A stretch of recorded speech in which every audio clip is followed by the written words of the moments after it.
Bem, o que vai ser visto nesse vídeo é a apresentação das experiências dos agricultores. Mas como que os agricultores, então, as famílias agrícolas chegaram nessas experiências de modo a partilhar a homeopatia, o conhecimento da homeopatia na agricultura?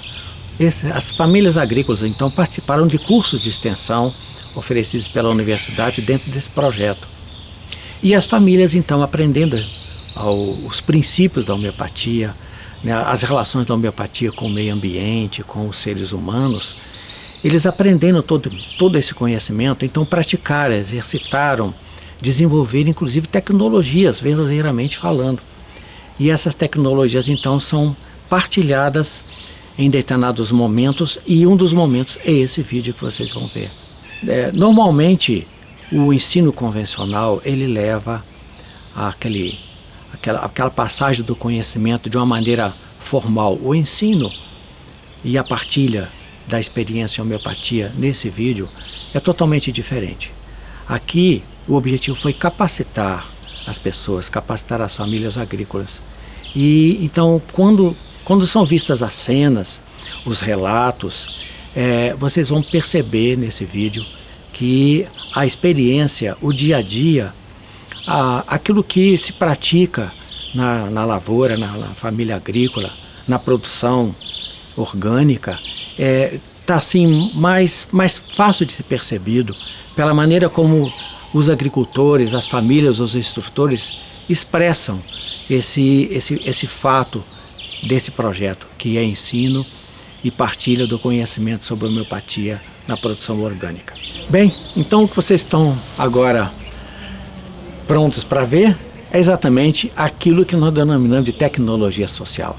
É o ensino partilhado, é a apresentação das experiências, e tudo que vocês estão vendo, então, vão ver nesse filme, nessa gravação, é o que nós denominamos de tecnologia social, verdadeiramente falando. A homeopatia, ela é ciência fundamentada no princípio da semelhança, né, onde, de acordo com a simbologia, né, do nome homeopatia, que deriva do latim, homeo significa semelhante e patia, enfermidade. Ou seja, né, as enfermidades vão ser curadas com substâncias que causem, né, sintomas similares à própria enfermidade.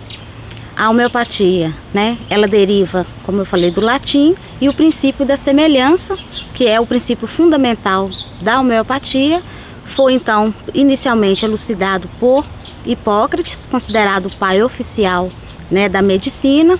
Foi também trabalhado por Paracelso e foi postulado então como princípio básico pelo criador do sistema homeopático, Samuel Hahnemann, por volta de 1780. A homeopatia, ela é ciência com princípios e metodologias próprias de aplicação nas diversas áreas, como física, bioquímica, medicina, fisiologia, na área de microbiologia, veterinária, zootecnia e também na área de agricultura. A similitude é o primeiro princípio básico da ciência da homeopatia. É o semelhante curando o semelhante. De acordo com esse princípio, o agente causador do desequilíbrio é capaz de restabelecer o equilíbrio quando preparado de forma homeopática. A experimentação em organismos sadios é o segundo princípio da homeopatia, que consiste em avaliar os efeitos dos preparados homeopáticos em organismos sadios, né, com o intuito de caracterizar a resposta desses medicamentos. Essa experimentação é também denominada experimentação patogenética, e essa experimentação dá origem aos sinais e aos sintomas, que são denominados patogenesia. Posteriormente, a prescrição desses medicamentos será confrontada entre os sintomas de um organismo desequilibrado com os sintomas decorrentes dessa experimentação patogenética. Essa experimentação em organismo sadio, ela dá um embasamento teórico para pesquisas futuras e para diagnósticos futuros. Um dos princípios da homeopatia é a dose mínima, e é uma forma de fazer ultradiluída. Seria a dinamização, ela é feita de acordo com a diluição e a sucção. A diluição somente não dá certo, e a sucção também não. Juntando as duas é um CH, que é usado na homeopatia. Com relação a um dos princípios básicos da homeopatia, que é o medicamento único, a importância do medicamento único é fazer com que o terapeuta possa estar acompanhando o efeito desse preparado homeopático na pessoa ou até mesmo na propriedade rural.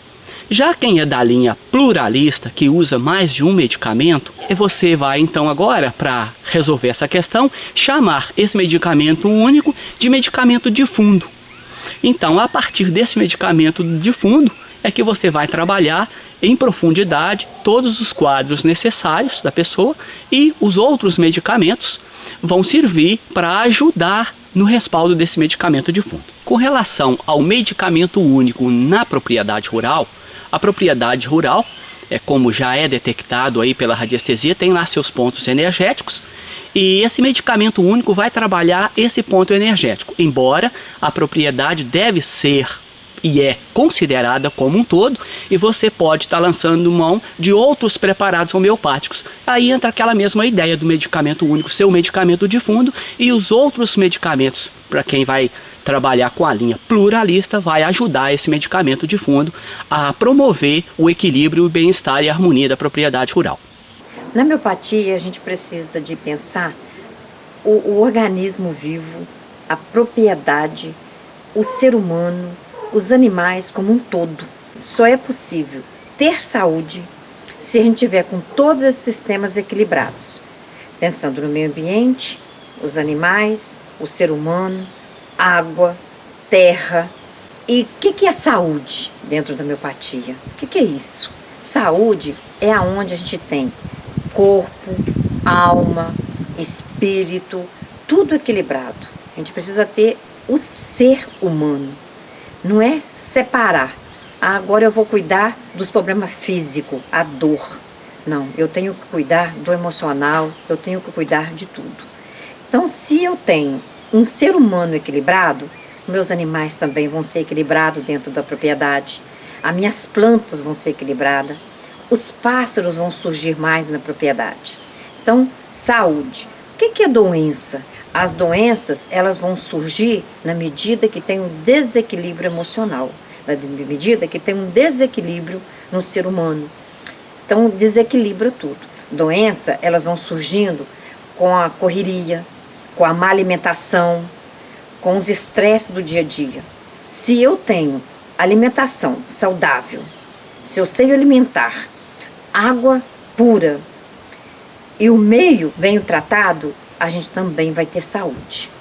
A importância da homeopatia trabalhada com o ser humano, eu acho um trabalho que a gente tem dedicado muito no processo de formação aí junto com a universidade, porque a gente tem a preocupação com a terra, né, com as plantas, com animais, com os outros reinos, né, mas de certa forma o homem e a mulher estão colocados numa propriedade, presumo que tem um dono, né, tem um homem e uma mulher que se diz dono e vai tomar conta dessa terra. Se a gente não começar também a cuidar dessas pessoas, né, até para sensibilizar, para despertar, a gente não vai nunca chegar ao animal, à planta, né, ao solo, se não for através do ser humano. Todo esse problema que está acontecendo recentemente, nas mexidas que a Terra está dando, na natureza, tem interferência diretamente da ação do homem também. Se nós não cuidarmos, né, do ser humano, né, com a homeopatia, o que a gente tem percebido é isso, né? No enfoque que a gente dá, tanto com o animal, na planta, mas colocando o ser humano não mais como o centro das atenções, né, mas como alguém importante que integra esse sistema.